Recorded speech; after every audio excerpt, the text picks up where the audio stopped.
श्याम प्रभु, यदि मुझसे प्रसन्न है तो मेरी ये विनती भी स्वीकार करें।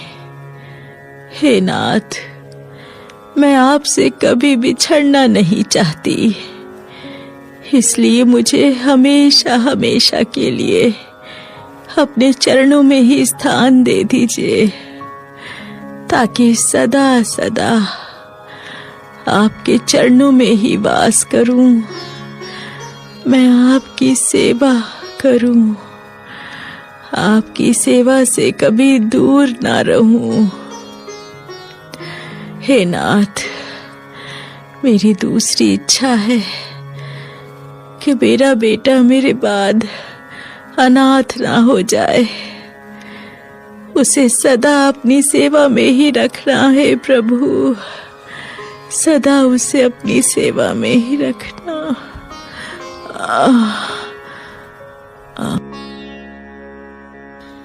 इस प्रकार गुजरी ने श्याम बाबा से अरदास की। गुजरी जैसे ही विनती करके मंदिर के आंगन में आई, उसे बड़ी जोर का चक्कर आया और वो वहीं गिर गई। मां को देखकर बेटा घबरा गया। अरे मां, मां, मां, मां, तुम्हें क्या हो गया? मां, मां आंखें खोलो, मां, मां आंखें खोलो, मां क्या हो गया तुम्हें?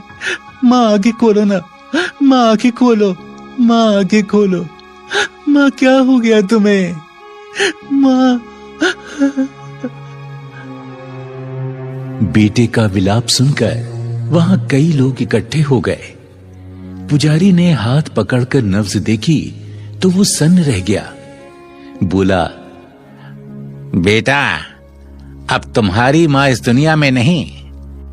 शायद श्याम प्रभु की यही इच्छा थी। परंतु पुजारी जी, अब मैं क्या करूं? मैं तो असहाय हो गया हूं। मैं मां का अंतिम संस्कार कैसे करूंगा? बताइए, कैसे करूंगा मैं? बच्चा, तुम चिंता मत करो, हम चिता की तैयारी करते हैं। हाँ, हम सब मिलकर तुम्हारी माता का अंतिम संस्कार कराएंगे। नहीं, इस देवी को अग्नि नहीं दी जाएगी। ये श्याम बाबा की भक्तिन है, इसे समाधि में ही स्थान दिया जाएगा। वहां उपस्थित सभी लोगों ने उसकी बात मान ली और खाटू धाम से कुछ ही दूरी पर उसकी माता की समाधि स्थल बना दिया गया।